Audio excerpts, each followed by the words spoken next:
Hello everyone, स्वागत है आपका पाठशाला ऋषिकेश के यूट्यूब चैनल पर। तो ज्योग्राफी की हम जो एमसीक्यू सीरीज कर रहे हैं भारतीय भूगोल की, उसका ये अगला पार्ट है। आज आपको जो क्वेश्चन जो एमसीक्यू मिलेंगे वो होंगे मृदा सॉइल से। कई मेरे भाई दोस्तों ने मुझे कहा कि इंग्लिश में भी करिए और हिंदी में भी, तो हिंदी में तो कर ही रहे हैं, इंग्लिश में करेंगे, कोशिश करेंगे बहुत ही जल्द आपके लिए इंग्लिश मिक्स एमसीक्यू लाए जाएं। और आपको जब मैं एमसीक्यू करा रहा हूं तो ये सभी एग्जाम्स लाइक एसएससी हो, आपका सीडीएस का एग्जाम हो, या आपका स्टेट पीएससी या स्टेट से रिलेटेड कोई भी एग्जाम हो, श्योर कीजिए कि मैं आपको इतने प्रीवियस ईयर बेस्ड क्वेश्चन कराऊंगा कि वो क्लियर हो जाएंगे, ठीक है। और बहुत अच्छे से रिवीजन आपका मैं करवाऊंगा, क्योंकि मुझे ये लगता है कि हाँ, पेपर कैसे बनता है, प्रीवियस ईयर बेस्ड कैसे रहे, प्रैक्टिस किन क्वेश्चन से करानी चाहिए, ये ज्यादा अच्छे से मैं करा पाऊंगा। तो हम मृदा सॉइल इसको पढ़ेंगे, कैसे ये स्टार्ट हुआ, कहां इंडिया में इसका डिस्ट्रीब्यूशन है, इन सबको पढ़ेंगे। टाइप्स ऑफ सॉइल्स को भी पढ़ेंगे। ध्यान दीजिए, पहला क्वेश्चन कहता है प्रत्येक वर्ष को विश्व मृदा दिवस मनाया जाता है। बिल्कुल बात सही। कब मनाया जाता है ये आपको बताना है। 25 दिसंबर, 10 दिसंबर, 15 दिसंबर, 5 दिसंबर। देखिए क्वेश्चन जब मैं पढ़ रहा हूं आपको पूरी कोशिश करनी है कि अगर आपको लग रहा है कि मैं ज्यादा तेज पढ़ा रहा हूं तो आप स्लो कर लीजिए, स्लो पढ़ा रहा हूं तो थोड़ा सा तेज कर लीजिए, ठीक है। 5 दिसंबर को हम मनाते हैं विश्व मृदा दिवस। 5 दिसंबर को मिट्टी, ठीक है, मृदा, तो 5 दिसंबर कर लेंगे आप याद।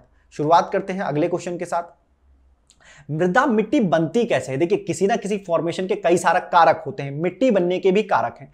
प्रभावित, मृदा निर्माण को प्रभावित करने वाले ऊंचावच, एल्टीट्यूड, हाइट, ठीक है। जनक सामग्री, पेरेंट सॉइल। देखिए आपने पढ़ा होगा इग्नियस रॉक, ठीक है, इग्नियस, सेडामेंट्री और मेटामॉर्फिक।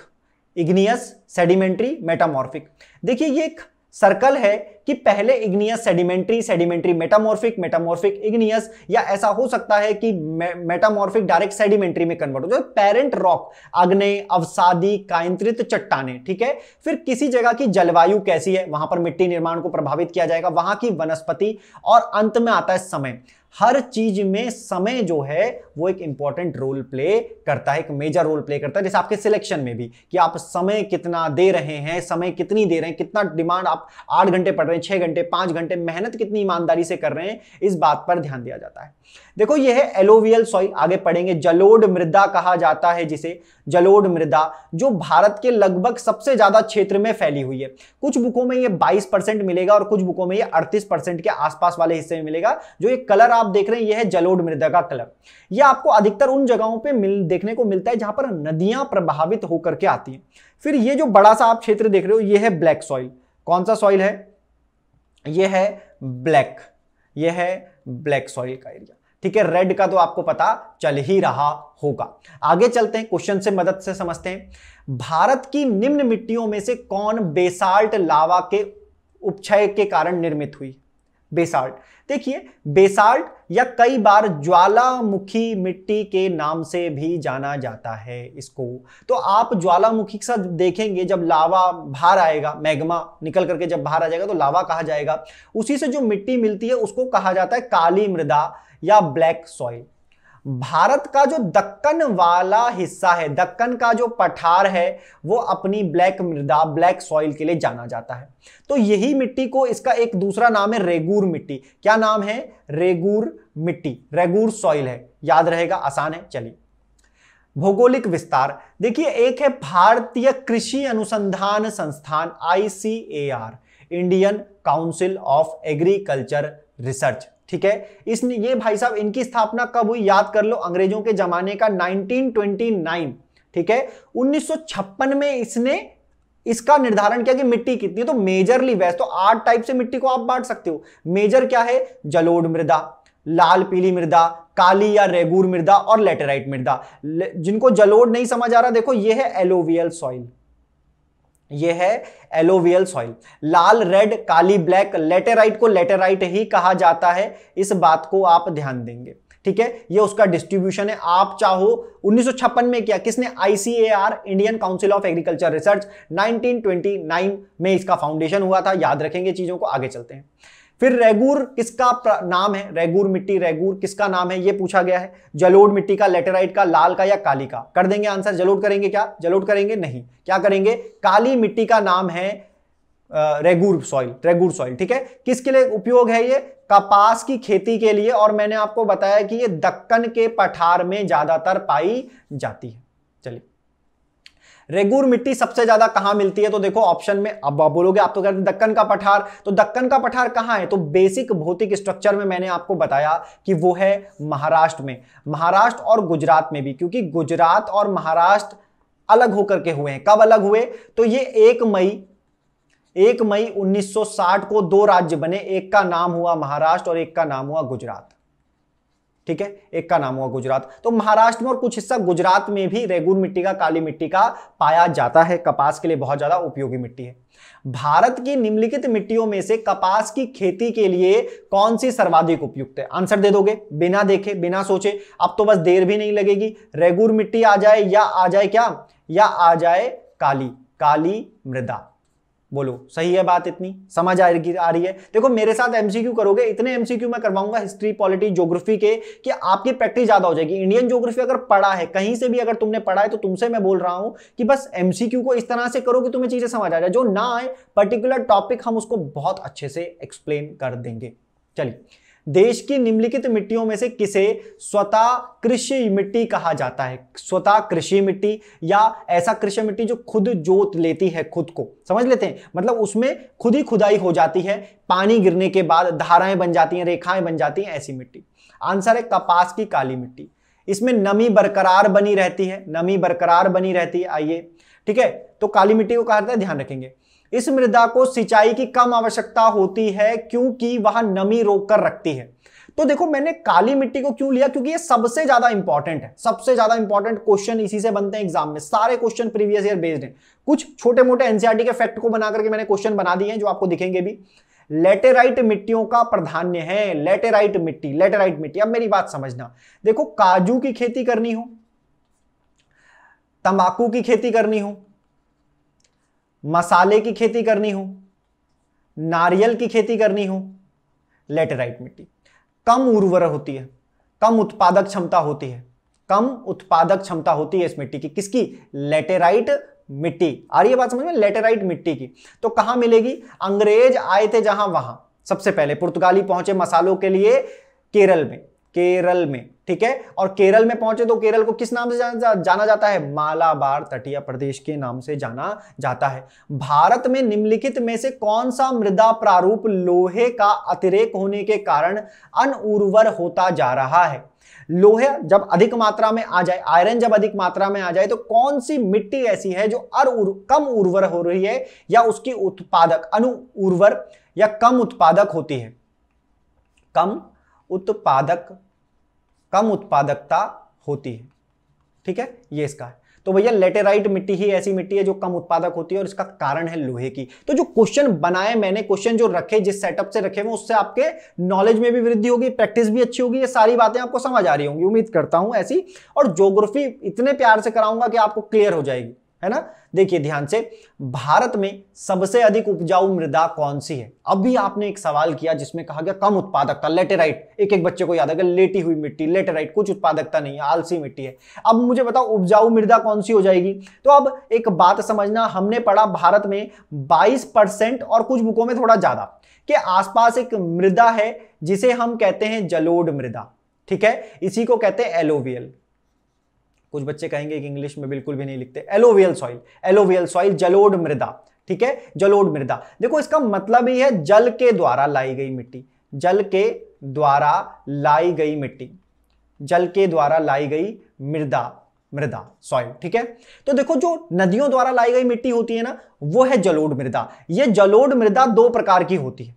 एक होती है बांगर, क्या होती है? बांगर, इंग्लिश में भी हिंदी में भी। और एक होती है खादर, बांगर और खादर, जलोढ़ मृदा। और यही सबसे उपजाऊ मिट्टियां होती हैं। खादर सबसे उपजाऊ, नवीन जलोढ़ भी कहते हैं इसे, नवीन जलोढ़ या नई जलोढ़ मृदा, नवीन जलोढ़ या नई जलोढ़ मृदा। बांगर पुरानी, बांगर किसे कहते हैं? पुरानी मृदा को कहते हैं, ठीक है। तो सबसे उपजाऊ जो मिट्टी होती है वो होती है जलोढ़, क्योंकि नदियों द्वारा लाई गई होती है, नई मिट्टी होती है। नई मिट्टी में फसलें, उत्पादक हमेशा ज्यादा होता है, इसको आपको ध्यान देना है। भारत में सबसे बड़ा मिट्टी का वर्ग कौन सा है? तो आप समझ गए होंगे कि हमने नाम कुछ और रखा है, लेकिन यहां पर कछारी मिट्टी है। कछारी मिट्टी किसको कहा जाता है? जलोढ़ का ही एक अलग नाम है, नई जलोढ़ का अलग नाम है। सबसे बड़ा मिट्टी का वर्ग जलोढ़ मृदा का है। देखिए, चाहे वो गंगा ब्रह्मपुत्र हो, चंबल की घाटी हो, चंबल यमुना का क्षेत्र हो, गोदावरी आंध्र प्रदेश वाला क्षेत्र हो, हर जगह पे थोड़ी थोड़ी जलोढ़ मृदा के रूप में हमें पानी देखने को मिलती है। गंगा के मैदान की पुरानी कछारी मिट्टी को क्या कहा जाता है? तो देखो, गंगा के मैदान की मतलब है कि जल द्वारा लाई गई मिट्टी जलोढ़। क्या कहा गया? खादर दो नाम और बांगर, ठीक है, बांगर कहा गया। खादर किसको? नई मिट्टी को, और बांगर किसको? पुरानी मिट्टी को। और ये इतनी बात समझ में, पुरानी मिट्टी को। तो मुझे बताना, मेरी बात समझना कि हमने पुरानी मिट्टी की बात करी, पुरानी किसको कहा जाता है? बांगर को। तो आप क्या कहेंगे? बांगर को। भाबर क्या होता है? ये कंकड़ डस्ट वस्ट वाला ऐसा क्षेत्र होता है जो बिल्कुल अनुपजाऊ होता है, नदियों की शुरुआत में बनता है ये ध्यान रखो। खादर क्या है? नई मिट्टी। ये तो मैंने आपको बताया नई मिट्टी है, ठीक है। चलिए आगे चलते हैं। पश्चिमी राजस्थान की मिट्टी में किसकी मात्रा अधिक है? पश्चिमी राजस्थान की, क्या नाइट्रोजन की है, कैल्शियम की है, फास्फोरस की है, किसकी है? तो कैल्शियम की मात्रा सबसे ज्यादा है। राजस्थान का जो पश्चिमी जो हिस्सा आपको देखने को मिलेगा इस तरह से, अरावली के जो वेस्ट में पड़ता है, यहां पर थार रेगिस्तान भी है, ठीक है, थार रेगिस्तान भी है। जैसलमेर वाला हिस्सा है, जैसलमेर वाला हिस्सा है। बस यहीं से आप समझ जाएंगे कि हम किसकी बात कर रहे हैं। आगे चलते हैं। निम्नलिखित में से कौन सी फसल मृदा को नाइट्रोजन से भरपूर कर देती है? देखिए, कुछ पोषक तत्व होते हैं जिनकी कमी होती है मृदा में, नाइट्रोजन की, फास्फोरस की और पोटेशियम की, ठीक है, एनपीके की कमी होती है मृदा में। कमी होती है तो नाइट्रोजन की कमी से क्या होता है कि पेड़ पौधे वृद्धि नहीं कर पाते हैं। मटर जो होती है, मटर की फसल क्या करती है कि मृदा को नाइट्रोजन युक्त करती है, जिसकी वजह से उसमें क्या होता है? उसमें वृद्धि होती है। आगे आते हैं। हिमालय की मिट्टियों में ह्यूमस प्रचुर मात्रा में पाया जाता है। हिमालय की मिट्टियों में ह्यूमस प्रचुर मात्रा में पाया जाता है। हिमालय में सर्वाधिक क्षेत्र वनच्छादित है, यह पूछा गया है। ध्यान से समझना, आपको एक टर्म मिलेगी यहां पर ह्यूमस। इसी पे पहले मैं बात कर लूं। देखो, फ्लोरा एंड फोना जो होते हैं, जब वो दब जाते हैं, मर जाते हैं, उन्हें समय बीत जाता है, तो वही ह्यूमस कहलाते हैं। प्रचुर जो वर्ड आया है ना कि प्रचुर मात्रा में, ये गलत है। ऐसे स्टेटमेंट में देखना जरूरी है। कुछ शब्द होते हैं कि जिन्हें हम कहते हैं कि केवल, प्रचुर, जैसे भरपूर आप कह सकते हो, ठीक है, पूरी तरीके से, केवल यही। तो इस तरीके के शब्द जब आते हैं तो स्टेटमेंट को बड़े ध्यान से पढ़ें। प्रचुर नहीं होता है, कम मात्रा में होता है, कमी होती है, लेकिन मिलता है, ठीक है। हिमालय में सर्वाधिक क्षेत्र वनच्छादित है, बिल्कुल वनच्छादित है। तो आप कहेंगे कि आर ए गलत हो जाएगा, परंतु आर क्या है? सही हो जाएगा। इस क्वेश्चन को दोबारे सोचना, दोबारे देखना। आया हुआ प्रीवियस ईयर क्वेश्चन है, कहां आया है ये आपको मैं बता दूं। ये सिविल सर्विस एग्जाम आईएएस के 2018 के पेपर का है। ईयर शायद थोड़ा आगे पीछे हो जाए, 17 या 16 है होगा, है ना। तो ये पेपर आपको देखने को मिलेगा। सामान्य फसलें उगाने के लिए उर्वर भूमि में पीएच मान कितना होता है? कुछ मासूम और नादान बालक होंगे या बच्चे होंगे, वो पीएच वैल्यू सोचना चाहेंगे। तो देखो, 0 से 14 के बीच में होती है पीएच वैल्यू, है ना। इसमें हम पोटेशियम ऑफ हाइड्रोजन का पता करते हैं। एक नंबर होता है 7 जो कि न्यूट्रल होता है। जितना कम होगा उतना एसिडिक होगा, जितना ज्यादा होगा उतना बेस होगा, ठीक है। तो अगर पीएच का मान ज्यादा एसिडिक हो जाए, ज्यादा बेसिक हो जाए, तो फसल खराब हो जाएगी। तो 6 से 7 के बीच में अगर पीएच वैल्यू हो, मतलब लगभग एसिडिक और बेस न्यूट्रल के बीच में हो, तो काम चल जाएगा। एसिडिक तो चल जाएगा, ज्यादा क्षारीय नहीं होनी चाहिए। किसका उपयोग मिट्टी की लवणता एवं क्षारीयता की समस्या का दीर्घकालीन हल है? मतलब अगर मिट्टी में लवणता ज्यादा है ना, नमक की मात्रा है, क्षारीय ज्यादा है, बेसिक है, तो भाई समस्या फिर कैसे समाप्त होगी? तो क्या मिला दिया जाए? तो जिप्सम मिला दिया जाए सॉइल में। सॉइल में मिला दो जिप्सम, तो सॉल्यूशन आ जाएगा, इसका कमी आ जाएगी, फसलें उगने लगेंगी। जिप्सम मिलाया जाता है, ठीक है। भारत में निम्न में से किस क्षेत्र में मृदा अपरदन? देखो, सॉइल हम पढ़ रहे हैं, तो सॉइल की सबसे बड़ी समस्या क्या है? सॉइल की सबसे बड़ी समस्या इरोजन, है ना। वेदरिंग तो चलो फायदेमंद है, ठीक है। सॉइल देख लेते हैं। तो समस्या गंभीर है इरोजन की, इरोजन होता है, मृदा अपरदन होता है, मिट्टी का बहाव होता है, जैसे भूस्खलन वगैरह हो जाए। बोला सबसे ज्यादा किस में होता है? ध्यान से देखना इस क्वेश्चन को। भारत के क्षेत्रों में सबसे ज्यादा मृदा अपरदन कहां होता है? तो ये होता है शिवालिक पहाड़ियों के पाद क्षेत्र में। कहां होता है? शिवालिक क्षेत्रों के पाद क्षेत्र में। शिवालिक की बात करें तो देखो, शिवालिक के आसपास ही क्या होता है? सारी नदियां या ज्यादातर बाढ़ वाला हिस्सा होता है। तो यहीं पर हमें सॉइल इरोजन देखने को मिलता है। इस क्वेश्चन के साथ मैं लिस्ट भी लाया हूं ताकि आपको यह पता चल जाए क्या सिर्फ वहां पर पहले नंबर पे होता है, नहीं, चंबल एवं यमुना नदियों में पहले नंबर पर है मृदा अपरदन, पश्चिमी हिमालय का गिरिपदिया क्षेत्र दूसरे नंबर पर, छोटा नागपुर का पठार तीसरे नंबर पर, ताप्ती नदी, महाराष्ट्र की काली मिट्टी, हरियाणा, राजस्थान, गुजरात का शुष्क क्षेत्र। ये वो एरियाज हैं जहां पर मृदा अपरदन सबसे ज्यादा होता है। तो ये याद कर लो, मैं गारंटी के साथ कह रहा हूं, आप जब एक बड़ा एग्जाम देने जाएंगे क्वेश्चन आपको देखने को मिलेगा और आपकी थ्योरी बहुत अच्छी हो जाएगी। फसल चक्र होता है जिसमें हम फसलों को बदल बदल करके लगाते हैं, टाइम पीरियड में बदलते हैं। अगर ये लगाया जाए तो ये क्या करेगा, इसका फायदा क्या होगा? आप कहेंगे ये कैसा क्वेश्चन आप लाए? देखो, ये रट्टाफिकेशन नहीं होता है। कुछ क्वेश्चन ऐसे होते हैं जो आपको वही एग्जाम में बैठ करके आराम से ऑप्शन पढ़ के करने होते हैं। फसल चक्र क्या फायदा देगा? देखिए, क्या वो पादपों में प्रोटीन वृद्धि हेतु करेगा? नहीं। विभिन्न फसलों की प्राप्ति हेतु? नहीं। मृदा की उर्वरा शक्ति में वृद्धि? नहीं। मृदा की नमी को बनाए रखना? नहीं। क्या करेगा? मृदा की उर्वरा शक्ति में वृद्धि हेतु, माफ करना अगर मैंने ये कह दिया हो कि नहीं करेगा, अगर हम फसलें बदल बदल के लगाएंगे तो मृदा की उर्वरा शक्ति को वो वृद्धि करेगा, मतलब फसल अगली बार से ज्यादा होने की संभावना रहेगी। ठीक है, पूरी उम्मीद करता हूं आपको ये समझ आएगा। आगे चलते हैं। देखिए, कीट भक्षी पौधे जिस मृदा में उगते हैं उसमें कमी रहती है किस चीज की? जिसमें कीट भक्षी पौधे, कीट भक्षी मतलब ऐसे पौधे जो कीटों को खा जाएं, उसमें किस चीज की कमी होती है? तो उसमें होती है नाइट्रोजन की कमी। किसकी कमी होती है? नाइट्रोजन की कमी होती है और उसको खाया जाता है। आगे चलते हैं। केचुए खेती के लिए अच्छे नहीं हैं। केचुए, दो स्टेटमेंट हैं, क्वेश्चन पढ़िए समझिए और आप इसे कर देंगे, बिल्कुल ऐसा ही क्वेश्चन में लाया था। केचुए खेती के लिए अच्छे नहीं है, ऐसा कहा गया पहले स्टेटमेंट में। केचुए मृदा को महीन कणों में परिवर्तित कर इसे नरम बना देते हैं, ये भी कहा गया। तो देखिए, दोनों स्टेटमेंट में अगर देखा जाए तो आपने सुना होगा किसानों का मित्र कहा जाता है किसे? केचुए को। केचुआ मृदे को महीन कणों में परिवर्तित कर इसे नरम बना देते हैं। ठीक है, नरम बना देते हैं तो बुरा भी क्या है? तो भैया पहला स्टेटमेंट तो गलत हो गया क्योंकि केचुए क्या है? किसान के मित्र हैं। एक गलत है लेकिन आर सही है, ये हो गया स्टेटमेंट। तो आपको यहां तक के क्वेश्चन समझ आए होंगे और अच्छे लगे होंगे, ऐसी मैं उम्मीद करता हूं। ज्योग्राफी के ऐसे क्वेश्चन में लेकर के आऊंगा जिनसे आपकी प्रैक्टिस अच्छी हो, जो एग्जाम के हिसाब से हो, एग्जाम में आपको बेस्ट क्वेश्चन मिले। चैनल को सब्सक्राइब जरूर करें। फेसबुक, इंस्टाग्राम, टेलीग्राम पर पाठशाला ऋषिकेश के साथ हमारे साथ ऐड हो जाएं, पाठशाला ऋषिकेश के नाम से। और हमें वीडियो आप देखें तो कमेंट में बताएं कि आप क्या चाहते हैं या क्या किया जा सकता है एमसीक्यू फॉर्मेट में, जो आने वाले अपकमिंग एग्जाम्स आपको बेस्ट तरीके से समझ आए। वीडियो देखने के लिए धन्यवाद।